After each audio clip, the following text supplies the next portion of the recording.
You're already overpaid for what you do here, Natasha. I'm sitting in his office, holding a printed email with salary comparisons I spent 3 hours researching. My hands are shaking because I hate asking for things. I hate confrontation. But I'd finally worked up the courage to ask for $12,000 more a year. $12,000. That's $1,000 a month. That's groceries and my student loan payment. And Darren Kowalski, my boss of 4 years, is leaning back in his ergonomic chair that costs more than I make in 2 weeks, actually laughing. Not a polite chuckle. A full laugh, like I just told him the funniest joke he's heard all year. I mean, seriously, where did you get these numbers? Indeed? Those salary websites are completely unrealistic. You're a data analyst, Nat. You're not running the department.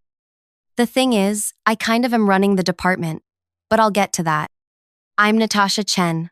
I'm 29, and I've been slowly dying inside at Brightwater Analytics for 4 years.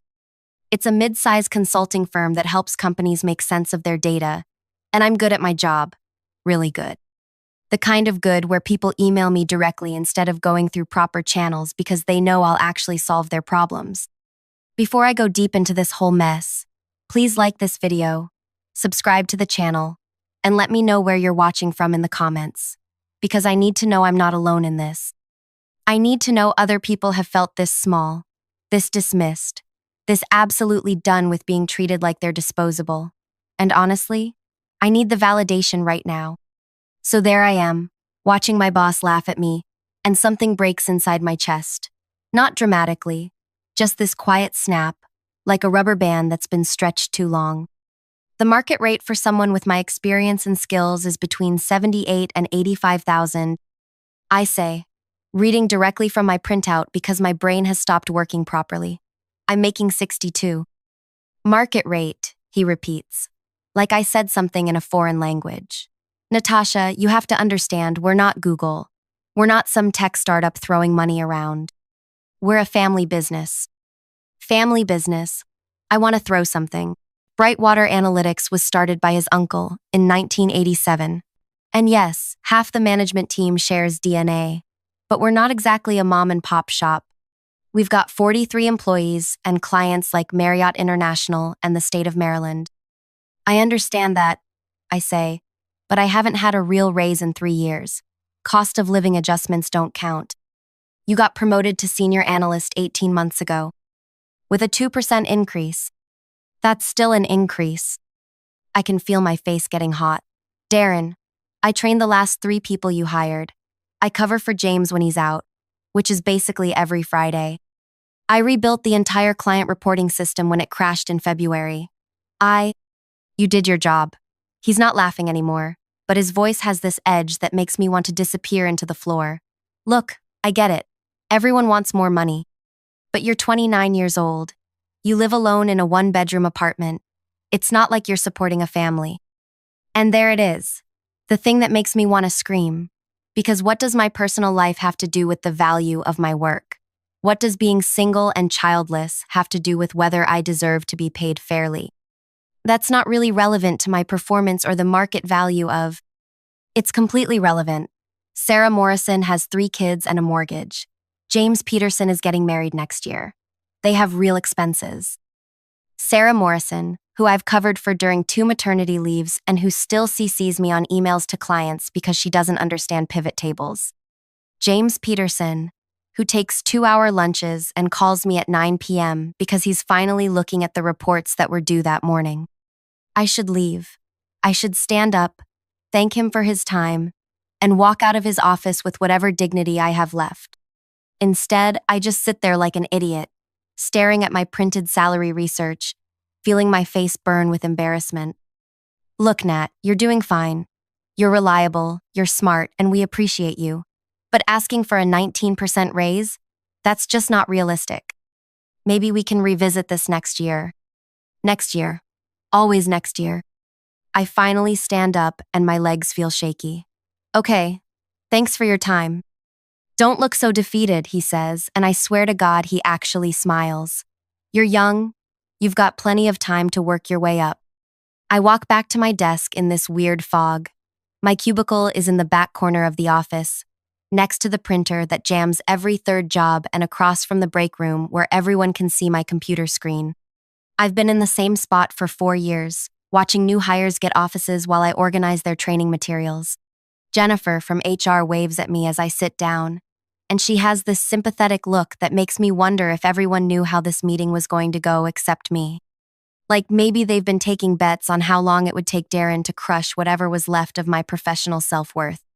I try to focus on the Morrison account analysis that's due tomorrow, but I keep replaying the conversation. "You're already overpaid."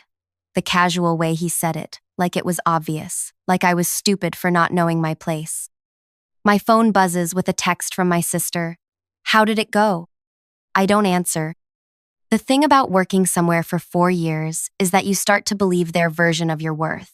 Slowly, without noticing, you begin thinking maybe you really aren't that valuable. Maybe you're lucky to have this job. Maybe asking for more is greedy. But that night, I go home to my overpriced one-bedroom apartment that apparently disqualifies me from financial growth. And I do something I should have done years ago. I update my LinkedIn profile. I don't do it out of spite. I'm not plotting some elaborate revenge. I'm just tired. Tired of being grateful for scraps. Tired of watching less qualified people get promoted around me. Tired of feeling guilty for wanting more. It takes me 3 hours to update everything. My work history, my skills, my accomplishments. Seeing it all laid out like that, I realize I've been underselling myself for so long that I'd started to believe my own discount pricing. I've single-handedly managed client relationships worth over $2 million. I built the data visualization dashboard that landed us the Whitfield Hospital contract. I've trained 6 people who now make more money than me. I speak Python, SQL, R, and Tableau fluently. I have a master's degree in statistics from Johns Hopkins. On paper, I look pretty damn good. I set my profile to open to work and go to bed. The next morning, I have 11 LinkedIn messages waiting for me. 11. I'm sitting at my desk, drinking terrible office coffee and pretending to review the Morrison reports. But really, I'm reading message after message from recruiters and hiring managers who apparently think my skills are worth something. "Hi, Natasha. I came across your profile and would love to discuss an opportunity at Meridian Health. Your experience with healthcare analytics caught my attention. We're looking for a senior data scientist, and your background is exactly what we need." Senior data scientist, not analyst, scientist. I'm trying to process this when Darren walks by my desk. "Morning, Nat. You feeling better about things?" "Yeah," I lie. "Much better." "Good. That's what I like to hear. Oh, and can you review the Peterson presentation before the 2 o'clock? He's feeling nervous about the data sections." Of course he is. I spend my lunch break taking a recruiting call in my car. The woman on the phone is named Diana Vasquez, and she's calling from Coastline Medical Systems. They need someone to lead their analytics team for a major software implementation project. The position is remote flexible, she's saying, and the salary range is between $120 and $150 depending on experience. $120,000. I'm quiet for so long that Diana asks if I'm still there. "Sorry, yes, I'm here. That salary range is for the position I'd be applying for?" "Well, looking at your background, I'd probably slot you somewhere in the middle of that range. Maybe $130 to start, with performance reviews every 6 months. $130,000, more than double what I'm making now. The thing is," Diana continues, "we need someone who can start relatively soon. This is a pretty urgent placement. Would you be available for a video interview this week?" I schedule it for Thursday at lunch. Then I schedule another one for Friday. By the end of the week, I'm juggling phone calls and video interviews like I'm running some kind of covert operation. I'm taking calls in my car, in coffee shops, in the bathroom at work when I can't get away. It's exhausting and exhilarating and terrifying all at once. Because here's what I'm learning. I'm not overpaid. I'm not even fairly paid. I'm criminally underpaid. Every single recruiter who calls me quotes a salary range that starts above what I'm making now. Most of them are offering $40,000 to $50,000 more. Some are offering more than that. The Coastline interview goes well. Really well. Well enough that Diana calls me back 2 hours later to schedule a second round with the department director. Friday afternoon, I'm pretending to work on quarterly reports when my phone rings. It's a number I don't recognize, but I've been getting a lot of recruiter calls, so I step outside to take it. Natasha, this is Kevin Waldrop from Hartfeld Associates. Hartfeld Associates. I applied for a position there on Wednesday night, but honestly, I didn't think they'd call. They're huge. Like international consulting firm huge. Like offices in 12 countries huge. Hi, Kevin. Thanks for calling. I'll cut right to the chase. We're looking for someone to lead data strategy for our East Coast healthcare clients. It's a director-level position, fully remote but with quarterly travel. I've reviewed your portfolio, and frankly, you're exactly what we're looking for. Director level. I've never been a director of anything. The base salary is $240 plus performance bonuses that typically run another 15 to 20%. Full benefits, stock options, the works. Would you be interested in learning more? $240,000. I'm standing outside my office building, watching people walk by living their normal lives, and this man is telling me I could make more money than I ever thought possible. Yes, I manage. I'd definitely like to learn more. Fantastic. I know this is quick, but any chance you could do a video call Monday morning? I've got the hiring manager available at 10 a.m. Eastern. I schedule the call.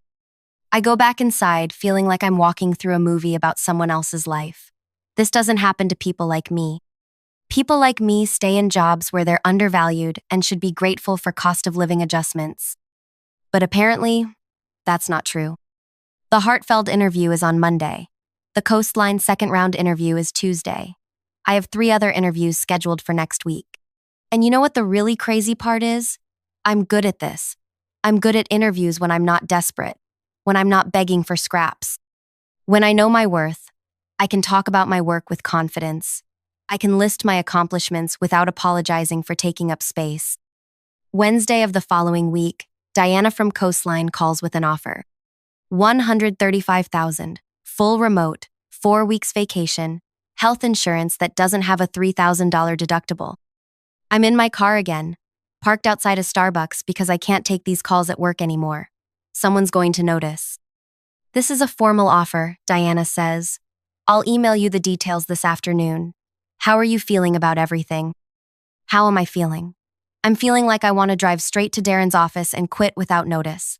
I'm feeling vindicated and angry and scared and excited. It's a great offer, I tell her. Can I have a few days to think about it? Of course. Take your time. Thursday morning, Kevin from Hartfeld calls. Natasha, we'd like to make you an offer. I'm not even surprised anymore. Well, that's not true. I'm surprised by everything that's happening, but I've moved past the shock and into this weird state of suspended disbelief. We're offering $280,000, plus annual bonuses averaging 20%. Stock options vest over 4 years. 5 weeks vacation, full healthcare, dental, vision, company laptop, home office stipend, travel expenses, the works. $280,000. I have to ask him to repeat it because I think I misheard. 280. He says again. It's the top of our range for this role, but honestly, after talking with you and reviewing your work samples, we don't want to risk losing you to another offer. Another offer. Like I'm the kind of person who routinely gets multiple job offers. Like I have options. That's an incredible offer, Kevin. You're an incredible candidate. When would you be able to start? When would I be able to start my new life making more money than I ever imagined? When would I be available to leave behind 4 years of being told I should be grateful for less? I'd need to give 2 weeks' notice at my current position. Of course. Professional courtesy. I respect that. So we're looking at Monday the 18th? Monday the 18th. 2 weeks from now, I could be starting a job that pays more than 4 times what I'm making now. Assuming I accept the offer, yes. I hope you will. I'll send over the formal paperwork this afternoon. Take the weekend to review everything, and we'll touch base Monday. I sit in my car for 20 minutes after we hang up, just staring at my phone. $280,000. I drive back to work in a daze. I walk through the office, past Darren's corner office with his expensive chair, Past Sarah Morrison, who's explaining to a client why their report will be late again. Past James Peterson, who's on his phone planning weekend golf. I sit at my desk and stare at my computer screen. And for the first time in 4 years, I see this place clearly. I see how small they've made me feel. How they've convinced me that wanting more was unreasonable. How they've built their success on my work while paying me just enough to keep me from leaving. But not anymore. I have 2 offers. 2 incredible, life-changing offers. And on Monday morning, I'm going to walk into Darren's office and give my notice. The only question is, which offer I'm going to take. I spend the weekend in this weird bubble where everything feels surreal. I keep pulling up the offer letters on my laptop, reading them over and over like they might disappear if I don't keep checking. Coastline, $135,000. Remote work is available. Immediate start. Hartfeld, $280,000. Director-level position. Includes stock options. The smart move is Hartfeld, obviously. It's more than double Coastline's offer. It's more money than my parents made combined when I was growing up. It's set-for-life money. But there's this part of me that's terrified they'll change their minds.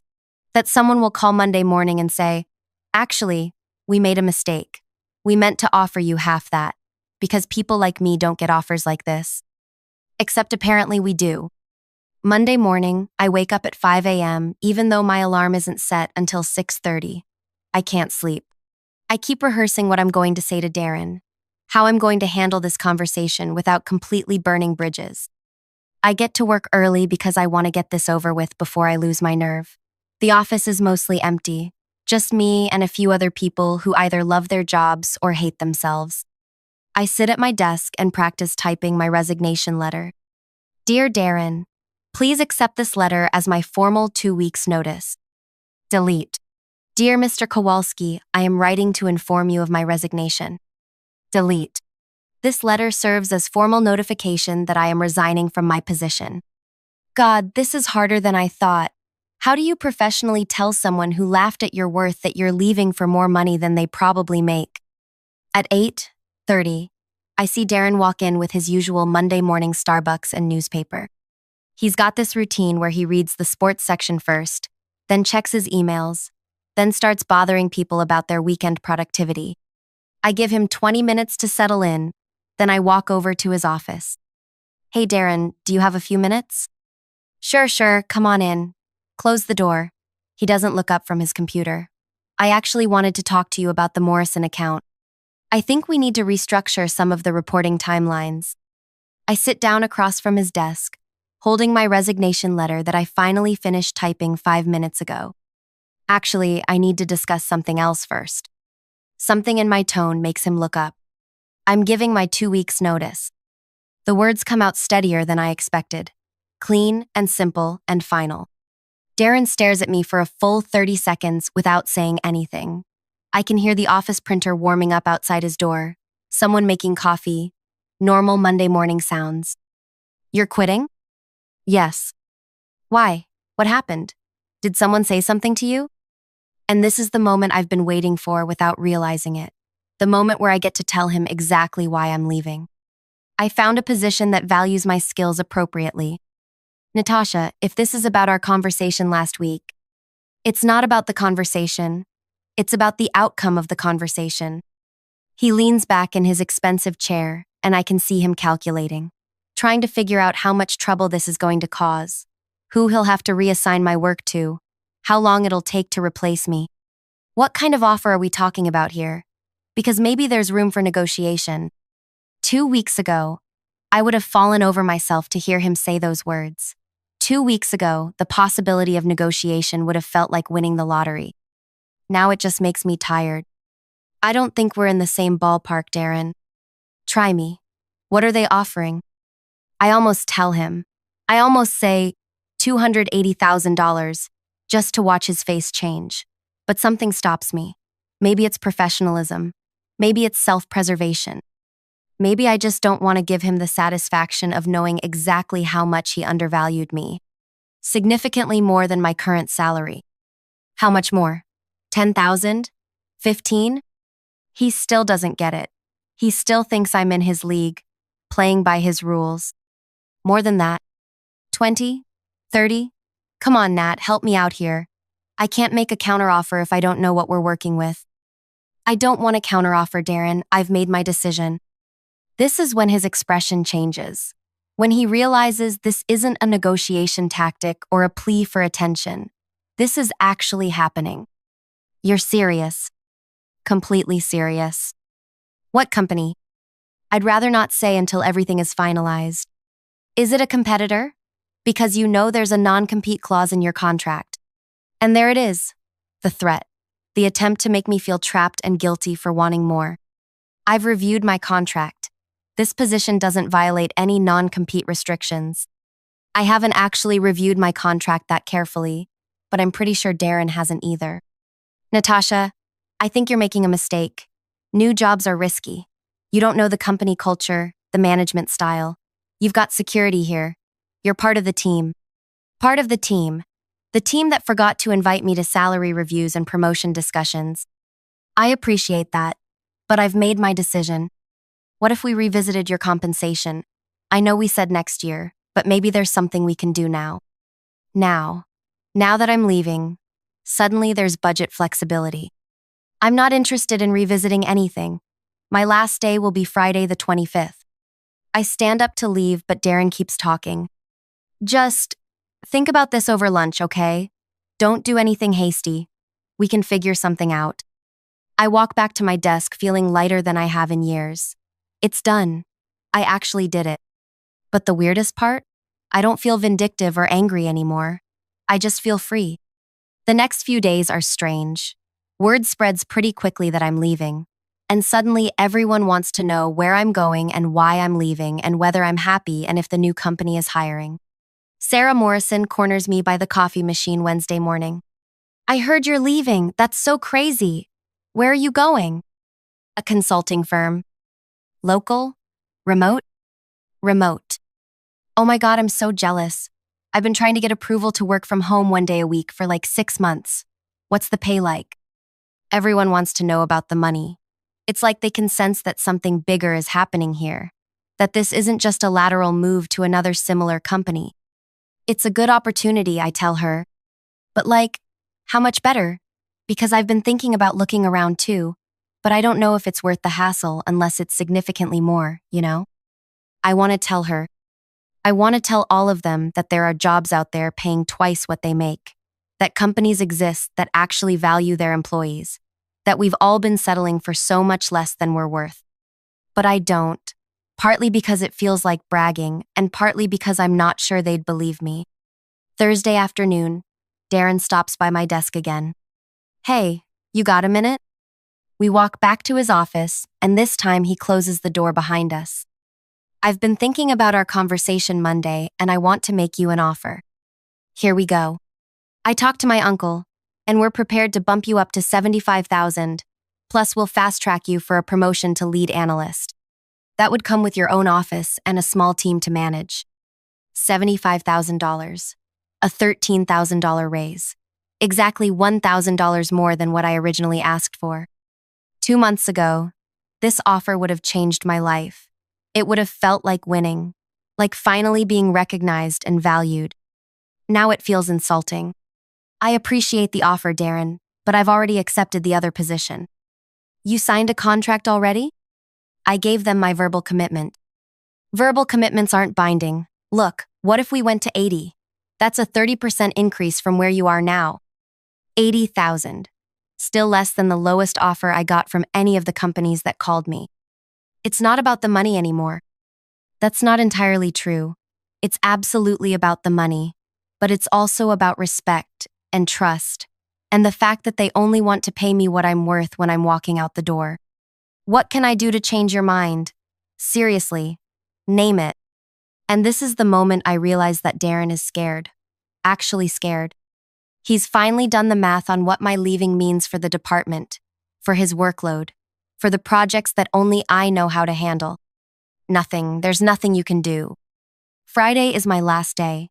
I spend most of it documenting processes and transitioning my active projects to other people. It takes me 7 hours to create handoff notes for everything I was working on, and I realized that I was managing way more than I thought I was.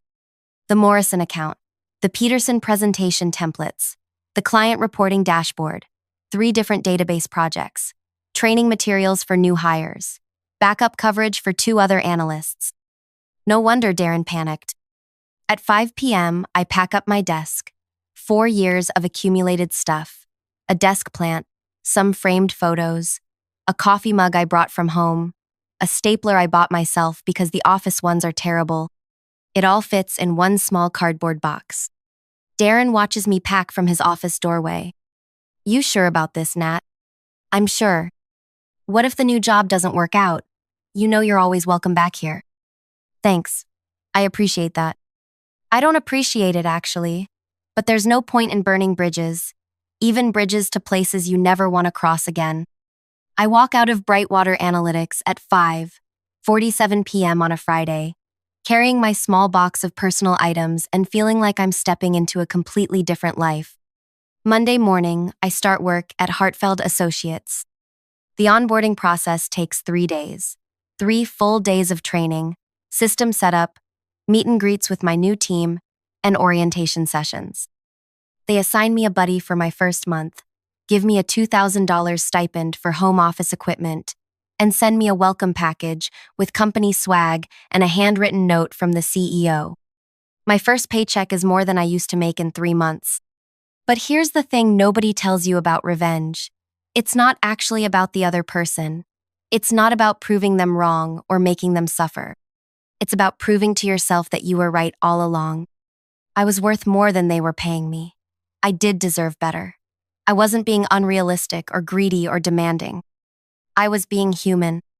3 weeks into my new job, my phone rings. Unknown number, but the area code looks familiar. Natasha, this is Darren. I almost don't answer. I'm in my home office, working on a data strategy presentation for a client meeting, drinking coffee from a mug I actually chose instead of whatever was left in the office kitchen. Hi, Darren. Hey, I hope it's okay that I'm calling. I got your number from HR. What can I do for you? Well, we're having some trouble with the Morrison account. Their Q3 reporting requirements changed. And honestly, nobody here really understands the dashboard system you built.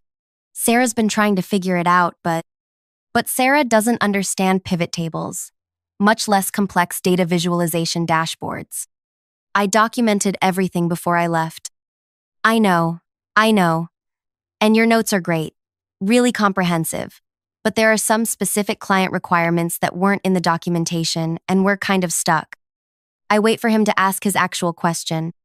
I was wondering if you might be available for some consulting work. Just a few hours to help us navigate this transition. We'd pay your consulting rate, of course. My consulting rate. I don't have a consulting rate. I've never been a consultant. What kind of timeline are we talking about? Well, the client presentation is next Friday. So pretty immediate. I know it's a big ask, but you're the only person who really knows this system inside and out. The only person who knows how to do the work that he told me I was already overpaid for. I'll have to check my schedule and get back to you. Of course, but if you could let me know soon, that would be great. We're really in a bind here. After we hang up, I sit in my home office for a long time, thinking, I could help them. I could spend a few hours this week walking Sarah through the dashboard system and ensuring a smooth client presentation. It would be the professional thing to do, the kind thing to do. Or I could let them figure it out themselves. In the end, I text him back. After reviewing my current commitments, I won't be able to take on additional consulting work at this time. Best of luck with the presentation. He calls me twice after that. I don't answer. 6 months later, I get a LinkedIn message from Jennifer in HR. Hey, Natasha. Hope you're doing well in your new role. We're hiring for a senior data scientist position, and I immediately thought of you. Would you be interested in discussing an opportunity to come back to the Brightwater family? Senior data scientist. The title I should have had 2 years ago. I don't respond to that message either. Here's what I want you to understand. This isn't really a story about getting revenge on a bad boss. This is a story about finally seeing your own worth clearly. For 4 years, I let other people define my value. I let them convince me that wanting more was unrealistic, that being grateful for less was somehow noble. But the truth is, nobody else gets to decide what you're worth. Not your boss, not your company, not your family, not society. You get to decide that. And once you really know your worth, not just intellectually, but in your bones, everything changes. It changes how you walk into rooms, how you talk about your work, how you negotiate, how you show up in the world. It changes what you're willing to accept and what you're willing to walk away from. I'm not making $280,000 a year because I'm special or lucky or because I somehow magically transformed overnight. I'm making that money because I finally stopped undervaluing myself. The company I left? They hired 3 people to replace me. 3. And according to my former colleague, who still texts me occasionally, they're still struggling with some of the systems I built.